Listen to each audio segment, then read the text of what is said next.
Okay, well, welcome everyone. Thank you so much for joining us today. I'm really happy to have us all here for the ZAP Impact Program's Lunch and Learn. This Lunch and Learn series is part of ZAP's new Impact Program. We're going to continue to offer these one-off trainings. Some of them will be in person, some of them will be virtual like this.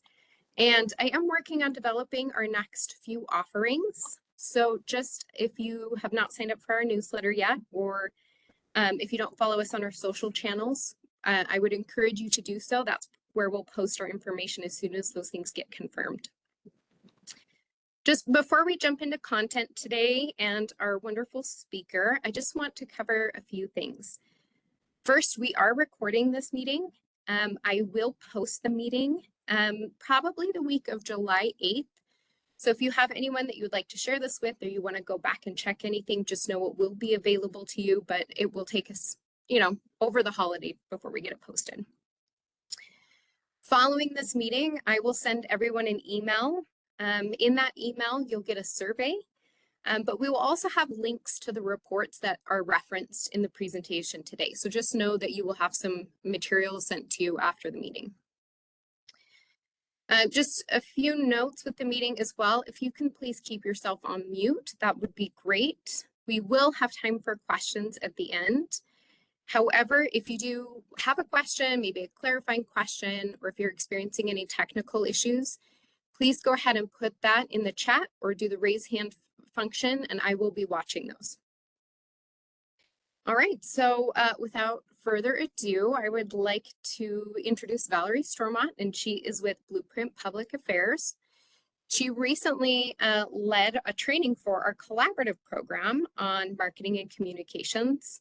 It was really a great bit of information. We had some best practices. She's very experienced working with nonprofits, and I'm really excited to hear what she has in store for us, talking about insights and information on using data to tell our organizational stories. So with that, I will go ahead and turn the time over to Valerie, and I hope you enjoy. Thanks, Kelsey. Hello, it's nice to see some familiar names over in the participant list. Thank you guys for being here. As Kelsey said, I am a partner at a firm called Blueprint Public Affairs, and we do nonprofit and political fundraising consulting. I like to say the best thing about my job is that I get to use words to help organizations tell their story and raise money. And so I'm really excited about sharing some of that with you all today. I'm going to share my screen. So give me just 1 second to get that up. All right, is everybody able to see that? Okay. Yes. Perfect. All right, so we will be discussing the art of storytelling, crafting data-driven narratives. I had two sort of reports to use as I was thinking about how to go about this. One was the Cultural Industry Economic Impact from the Utah Cultural Alliance Foundation on the state of Utah, and the other was the AEP6. I largely focused on AEP6, so the data that we talk about and use as examples in this presentation are largely coming from that. But they're both full of lots of really great data that I encourage you to dig into and use in your storytelling. So setting the scene. Today, we're going to go through three main areas. First of all, we're going to define your audience, talk about crafting your story, and then the cultural heartbeat and how you use that data to tell your story. So defining your audience and tailoring your tale. So we always want to start out with who do you want to engage and why do they give? And I am assuming for most of you, the people you're reaching out to, and I'm sure there are other groups here that you will be reaching out to, but are individual funders, elected leaders or government officials, institutional donors / foundations, and then community leaders and influencers, people who have some sway in your communities. When we're thinking about these people, We want to really clearly define our audience. I think that that's a really important thing to do before you start telling your story. Think about clearly who they are, think about their demographics, think through their motivations, knowledge and information that they already have. What are their pressures and struggles? I'm guessing the pressures and struggles on an elected leader are different than the pressures and struggles facing your major donors. Attitude toward issues, and then their networks and the people that are influencing them. So before you get into any writing or any crafting of anything, really clearly taking the time to think through these things and create a profile of your donors is a great place to start. Then I like to think about donor motivation. Donors and people in general are selfish. We do things because, at the end of the day, it makes us feel good. There's a growing body of research that has revealed that giving to others produces numerous psychological and physiological benefits. So you hear a lot about donor-centered fundraising, and I like to kind of take that a step forward and making sure that we're using a selfish framework. So a couple of pieces of when you're thinking about the selfish side of giving is warm glow effect. Donors experience personal satisfaction from the act of giving. That idea that they feel good when I support the arts in my community.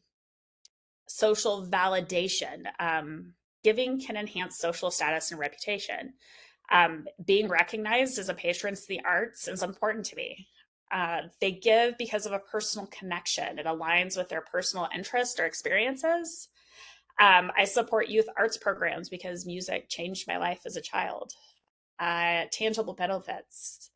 Giving fosters a sense of connection and involvement in the community. Supporting local arts makes me feel like an integral part of our cultural landscape. So thinking of these things when you're deciding the story you're going to tell is important. People, at the end of the day, like I said, give because it makes them feel good about themselves. And it reinforces something that they believe about themselves, that they're a philanthropist, that they are a patron of the arts. So keeping that in mind as you move on to crafting your story with data is important.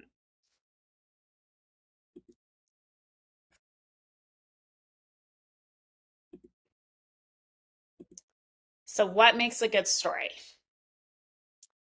All stories, whether it is an email, a grant, and it's kind of sometimes hard to think of writing a grant with like a character and a plot. A all good stories have a character and a plot. You can't have a good story without them. Other elements are nice, setting, theme, but all kinds of things have themes. It doesn't, a set of financial data could have a theme, but it doesn't necessarily, it isn't a story if there's not something that happening and there's not a character. That character is really important because that's what's going to make the person who's reading your story want to take action. There's a lot of research and actual neuroimaging that has been done of the brain and what happens in the brain when people are making giving decisions. And what they're finding is that to make that good story and a compelling fundraising story, you need to do, once you have your character and your plot, you need to do a couple other things in that story. You need to appeal to social emotion, also sometimes known as moral emotion. And these are emotions that depend on the thoughts and feelings, actions of other people. These are feelings like embarrassment, envy, pride, and empathy. And they allow your reader to identify with your character. They need to understand that perspective and empathize, which takes you into your next point of what makes a good story, making sure that people can identify with another. And then they need to be able to clearly see either the data or the character or the people. So making sure that there's some aspect of visualization.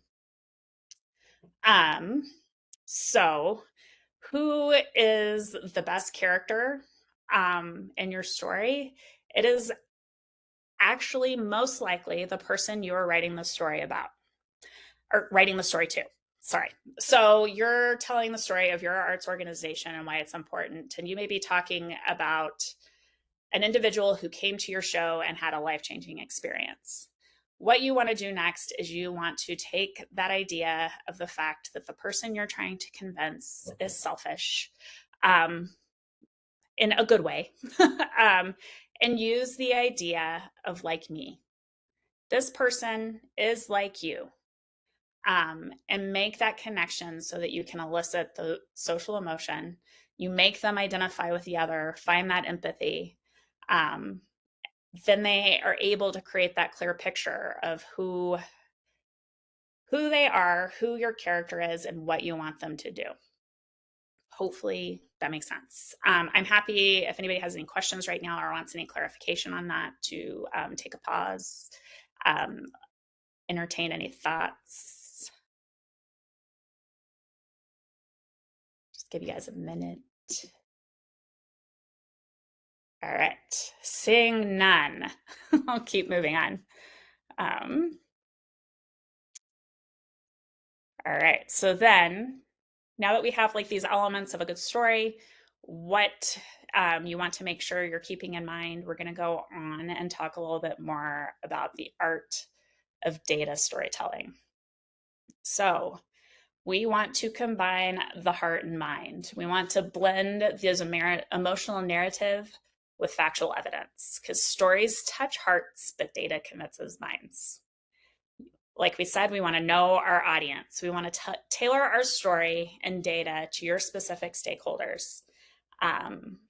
Maybe, if you're talking to a legislator or a government official, talking about that economic impact is really important, versus if you're talking to a major donor who's really concerned about the community and how your organization is a really important thread in the cultural community, and then maybe you want to focus on the social impact. Context is king or queen. Provide relevant background for your data, and making sure that like the data is important to your audience. And then I think it's always great to compare your data to national benchmarks. Or compare your data to statewide benchmarks, so that it gives a bigger picture and it puts your organization in context of what's happening nationally. Are you doing better than other organizations that are similar to yours nationally? Or is there an opportunity for you to move more in the direction of what other arts organizations are doing? And then making sure that your data is accurate. You want to use reliable sources and double check your figures. I am bad with numbers. And I have to double check my numbers because I transpose them all the time. So it's one of those things like, like when I am dealing with data and I'm talking, when I use data, it's usually in the context of helping an organization look at their fundraising data. But I always have to go back multiple times just to double check that I've gotten the numbers right, because it's really embarrassing to provide incorrect numbers. And it's crucial in data storytelling. As you go to the next slide, Valerie, I'll just take a pause. We did have a quick question. And I think we can maybe think about this a little bit more as we get later into the presentation. But Michael asks if ZAP prefers things like stories as separate documents attached to the application, or they built into the application questions. And I would say this is our presentation while we're tying it to the ZAP program. We're not specifically talking about ZAP here, just of course to clarify. But I will say that the responses, this might help you with some of those responses that are built into the application questions. So I believe we still have a question that says, tell a story from something that happened recently. And those kinds of application questions will be probably where some of this information is most applicable. Hopefully that's helpful. Or if you have another kind of follow-up question, we can kind of go into that, or we can think about it a little bit later, maybe more collectively at the end too. Thank you. Great clarification. And I'll just, this presentation is more geared towards a wide range of storytelling. And it could be anything from writing a grant to writing a fundraising letter, to making a major donor ask, to sitting down and having a conversation with a legislator or somebody on the city council or the county council. And that's why, I started out with defining your audience and making sure that you know who you're talking to before you take into account all these other little ideas and best practices that will help make your story stronger. So crafting your data narrative, start with a hook. You want to open with a compelling statistic or story. Just from personal experience, we do a lot of fundraising emails. And when you have 250 words to convince somebody to make a donation, you need to make sure that how many emails do we get on a daily basis? We want to make sure that they keep reading. So you want a really strong hook. So for an example, in a data focused format, you could maybe start out with last year, and the 141 comes from this Arts and Economic Prosperity 6. There were 141 organizations that participated. So last year, 141 arts and cultural organizations in Salt Lake County generated $593.1 million in economic activity. That is $1.6 million every day. That's compelling. If you are interested in whether or not arts and cultural organizations have an economic impact in Salt Lake County, $1.6 million every day. That's a lot of money. Paint the big picture. Use data to illustrate the overall impact. And then you dial down and show how individual stories connect to those larger trends. Dive into details. Provide specific, relevant examples and use local data to make your case. And then end with a call to action. What are you asking this person to do? Is it donate? With your support, we can increase economic activity by X% next year. We can increase attendance by X% next year. Or do you want them to support you with volunteers? Do you want them to just come and see what you're doing? That ask can be anything, but you want to make sure that there is a clear call to action and that people know what you want them to do with the data you're giving them. Making data digestible. Visualize your data. Use charts, graph, and infographics. This helps make complex information easy to understand at a glance. Like if you're someone like me who sometimes numbers, like I said, get all mixed up in my head, seeing a graph really helps me understand that impact very easily. And you have a number of different tools that can help you make those graphs. You can make graphs in Google Sheets. You can make graphs in Canva. There's a lot of ways to do data visualization that are low cost and easy. Use comparisons. Relate data to familiar concepts.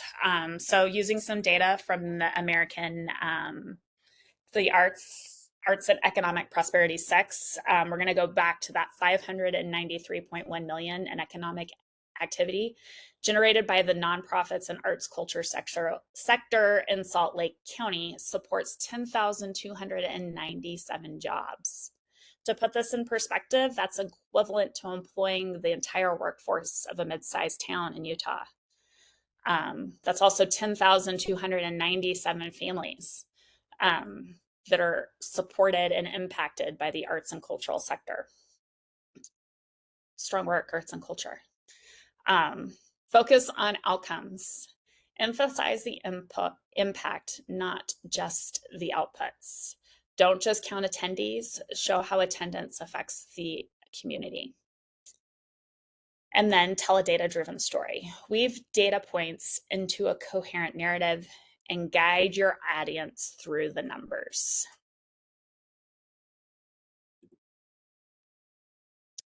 And then bring your data to life. pair the statistics with personal stories. For example, like we said, 10,297 jobs supported means 10,297 families impacted.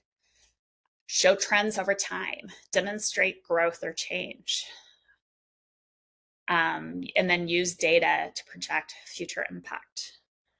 Highlight the unexpected. Draw attention to surprising statistics. I think every time I know every time I look at data, especially if I'm looking at it, like my clients' fundraising data, and I see something, there's always something surprising in there that's really exciting.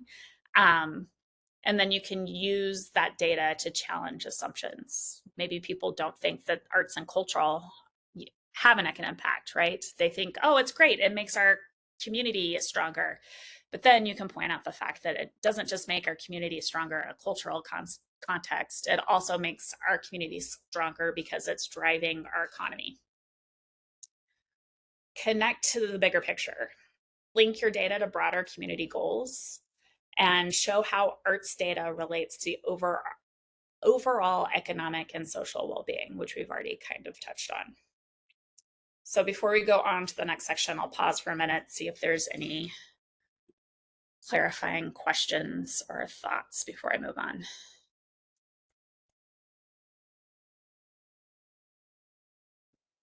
We do have a question. Ray has asked, do you have recommendations for collecting data that shows how attendance affects the community? I don't off the top of my head have any recommendations, but I do know that there were, if you haven't had a chance to look through the Americans for the Arts and Economic Prosperity 6, they did a lot of questions about the impact of the social impacts. For example, one of the questions was, this venue or facility is an important pillar for me within my community, where 80% of the people who responded agreed. They surveyed audience members and participants in arts organizations. 86% said, I feel a great loss if this activity or venue are no longer available. My attendance is a way of ensuring that this activity or venue is preserved for future generations, and that was 82.6%. So I think there's probably some great data in the AEP6 and probably the cultural industry economic impact that could help you craft a narrative about how attendance affects your community.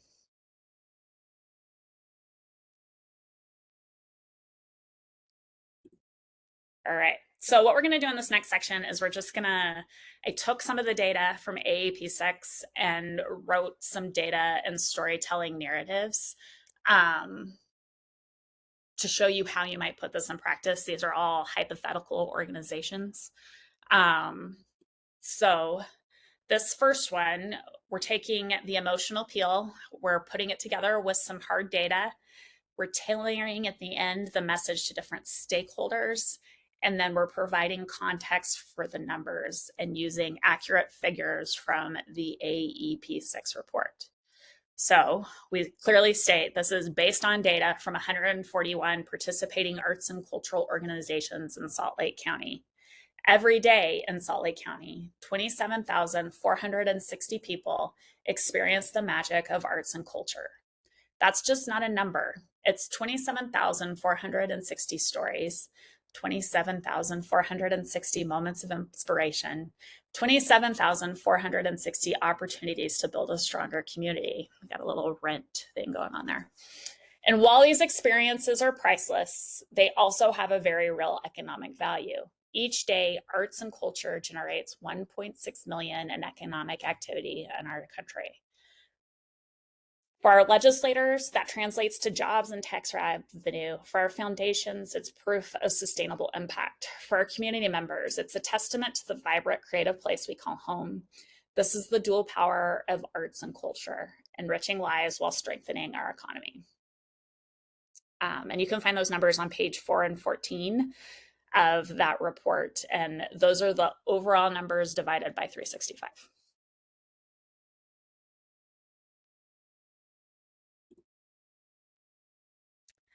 This next example is how you might craft your data narrative in practice. It starts with a hook. It paints a big picture with countywide data. It dives into specific details about attending spending and ends with a call to action. Picture this. It's a typical Saturday night in Salt Lake County. Sarah, a local resident, decides to attend a show at our center. She spends $30.84 on average, grabbing dinner before the show, paying for parking, maybe buying a souvenir. Now, meet Mike. He's a visitor from out of town. He spent $54.38 on average, including a whole hotel stay and extra meals. Sarah and Mike are just two of the 10 million people who attended arts events in our county last year, collectively spending $405.9 million. This spending falls outside of the money that Sarah and Mike spent on admission and food and beverage at our Performing Arts Center. This is money that they spent with the businesses that make up our neighborhood. But here's the real showstopper. When asked, 41.3% of the 441 arts and cultural organizations expanded their services during the pandemic to address urgent community needs. We weren't just performers, we were essential community partners. With your support, we can continue to be both an economic driver and part of a social safety net for Salt Lake County. So that data comes from pages 16 and 19 of AEP 6. Making data digestible in practice. So this takes similar data to the last slide. It's the same numbers and another way you might present it. So when it comes to arts and culture, Salt Lake County is a tale of two attendees. Outside of tickets and food on site, our local patrons like Sarah spend an average of $30.84 per event. Our out-of-town visitors like Mike spend $54.38. This difference of $23.54 might seem small, but multiply it by the 3.3 million visitors we had last year, and you're looking at an additional $77.7 million injected into our local economy. That's the power of cultural tourism, turning our local treasures into county-wide prosperity. And so we have dollars spent. You can see the difference, and then you can see how many were local attendees, how many were out-of-town attendees. We use this data to project what that might look like. I just, where it's able to create charts using Canva. All right, practice bringing data to life. Meet Carlos, one of our dedicated volunteers. He's part of an invisible army of 12,004 volunteers who donated 446,690 hours to 141 arts and cultural organizations in Salt Lake County in 2022. The value of this time, an astounding $14.1 million. But for Carlos, the real value is the community connections he's building. He's one of the 87.9% of arts attendees who say that cultural activities inspire a sense of pride. Over the past 5 years, we've seen X% increase in volunteer hours at our center. This isn't just about art, it's about building a more connected, vibrant Salt Lake County for all of us. So this example humanizes numbers with a hypothetical volunteer. It shows trends in volunteer participation, highlights the surprising value of volunteer hours, and connects to the bigger picture of community building through arts and culture. Which takes us to key takeaways. We'll just kind of summarize what we went over, and then this gives us a good sort of 20 minutes for questions and talking through how we can apply some of these best practices to the different sort of writing and ways you might be able to use this data in your daily lives. So know your audience, make sure you're tailoring your narrative to different stakeholders. Make sure you're understanding your donor motivation, show both economic and social impact, humanize your numbers, craft compelling narratives, and blend emotional stories with factual data for maximum impact. Make your data digestible And then always make sure you have a call to action so that your donors know what it is, or your funders, your foundations, or legislators, government officials, what you are asking them to do. And that wraps up my official presentation, and that gives us some time for questions and the opportunity to kind of have a conversation about how, not knowing exactly how you want to use data in your daily lives, how some tips and tricks for how you might be able to do that.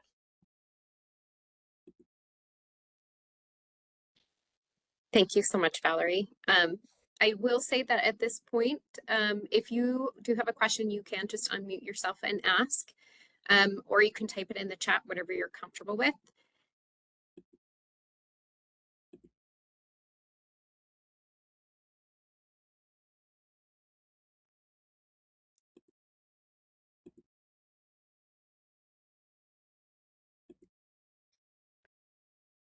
I'm also happy to talk more in detail about any of the things that we touched on quickly. Valerie, I have a question. This is Megan from the Film Center. Hi. Hi, is there any data on how often or scheduling participant feedback? I'm inundated with surveys from everything. So there's some survey fatigue, but we do know how valuable it is to get qualitative feedback from our participants. So do you have any insight into that? Like how often you should ask for Yes. feedback? Yeah. Yeah. I mean, um, I encourage people to get as much feedback as they can, because, and tailor some of that feedback to what it is you want to know. So that when it comes to fundraising, it helps you build a donor persona that helps you better answer those questions from earlier on in the presentation, like what motivates this person, what motivates this person to come see our films, what motivates this person to donate. And I think the trick is just making sure you're using it and putting it into a usable format. Like I like to say, like, you have to make sure it's something that you have the bandwidth though to use. Like, I mean, you say you're inundated in surveys. So, I mean, do you feel like you have too many surveys, or are you thinking? Oh, I meant just as like a general member of the community. I get them from my doctor's office. I get them from our internet Okay. service provider. So I know when we have audiences, that our audiences as participants in our community are getting surveys from everywhere. And so when we have a program that runs, monthly, or it runs every other week, it just seems like our responses are getting less as time goes on. Just if they're, like if they're a member of or if they participate in something on a weekly basis, they're not going to respond to the survey on a weekly basis, but they may not come to every event too, right? So Yeah, no, exactly. yeah, I would recommend, like if you're having something that happens on a weekly basis, I and send that would probably feel inundating to get that email after every time. So I would recommend possibly sending a survey every so often.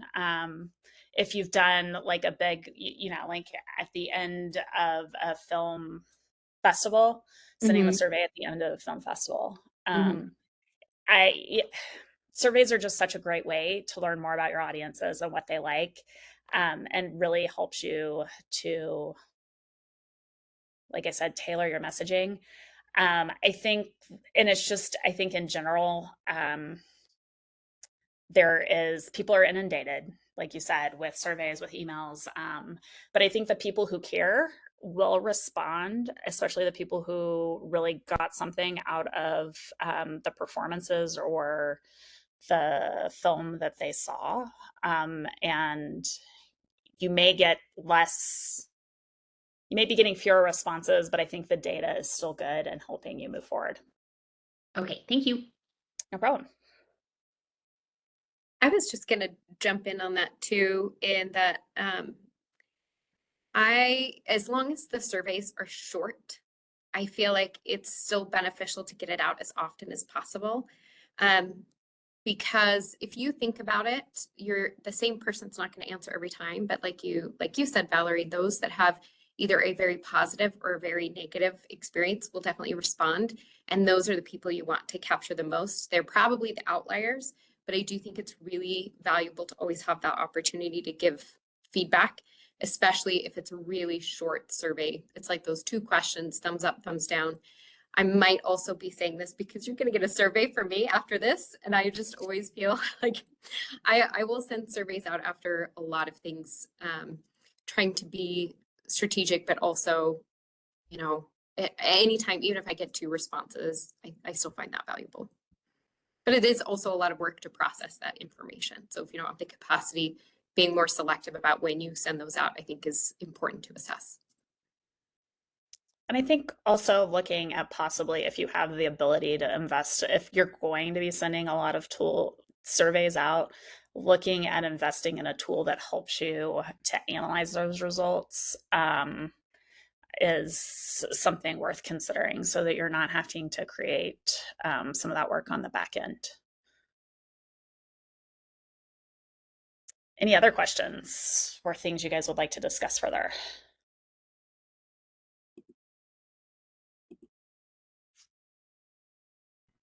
Valerie, Laurel, Cameron Alder, and I apologize. I joined late, but it's so good to see you. Nice to see you too. I should turn on my mom taught Laurel's kids. Yes, that was a great thing. My question is about the Arts and Economic Prosperity tool that you were using. Have you dropped a link to that yet, or could you drop a link to that? I think Kelsey's going to send out the link to that report and also the Cultural Industry Economic Impact Report. The AEP 6 focuses largely on Salt Lake County. The Cultural Industry Economic Impact Report is state of Utah. I think the Cultural Alliance Foundation does some county-wide ones later on that come out typically kind of later in the year. So those are great resources. Thank you. Yeah. Yeah, I'll be dropping that in an email, and right now I have it in a Google folder. So I have those reports in there that you can access. I'm also going to get the presentation from today, and I will put that in there as well. And Valerie, I will request that if you feel comfortable, if you can add your contact information in the chat. Of course. Or you can also throw it on a slide in the presentation, and then we'll upload it there as well.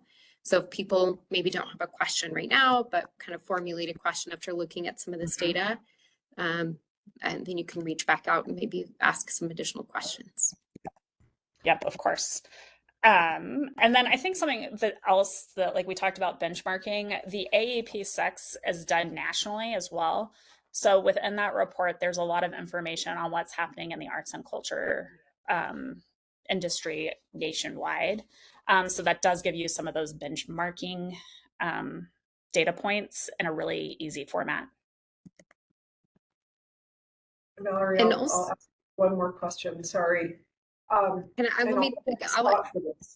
Oh, sorry. Go ahead. Sorry, Laurel. I just wanted to follow up with Valerie's comment that the reports that I have for you are AEP 6 for the county.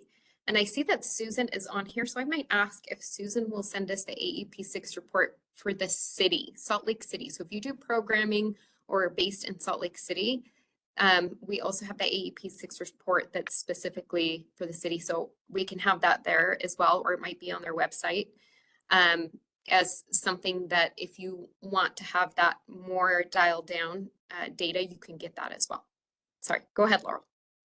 No, and you can pass on this question. Totally good with that. But my question is, I'm wondering if off the cuff you could scale down kind of a story numbers example for a smaller institution, somebody that maybe only has 120 people coming in, in a performance. Just because I'm kind of looking at who all is here, and we've got variety, but I think that might be helpful. Yeah. Well, I think, I think when you're looking at like a smaller organization that's bringing in some of those smaller audiences, I think the what you highlight is, or what you can highlight, because you may not have um, the data. I think you can put yourself in the bigger picture, right? We're one of these organizations that is adding to this, but here's the beauty of our small grassroots organization, right? Like, I was talking to Lynette yesterday, and we were talking about how like her organization makes opera available to everybody, um, and is bringing opera to people who otherwise wouldn't have that opportunity to see a professionally produced opera. And so I think that's, you figure out what's unique about your organization, and how you are adding to the social fabric of the larger arts and cultural sphere, and highlight that. It's hard when you have organizations that have huge budgets and organizations that have smaller budgets, but like you're all adding to what makes Salt Lake in Utah an amazing place for arts and culture. And just figuring out what your niche is, and highlighting that. Um, you know, and if you have stories, right, of people who, especially if I think you're doing sort of things where you're in the schools, or there's like you're able to tell that story of a person. There was the one example, I think, when we were talking about, go back to, we were talking about like donor motivation, and that personal connection. I think for smaller organizations, the example of I support youth arts because music changed my life as a child, finding that sort of connection is how you're possibly going to bring in donors, funders, and supporters to your smaller organizations. Thank you. No problem.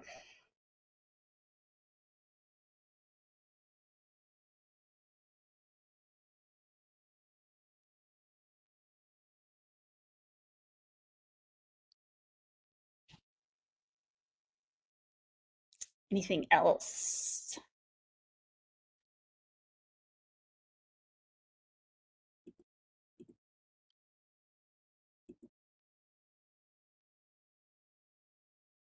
Okay. That sounds great. I thank you all again so very much. I'm still gonna be here, and so will Valerie, if you do come up with another question, or if you feel like that question you're still kind of marinating on something, or you want to look at those reports first before you have some questions, Valerie has just dropped her contact information in the chat, so make sure you grab that. And again, I hope all of you got like a little nugget of something that's helpful for you today.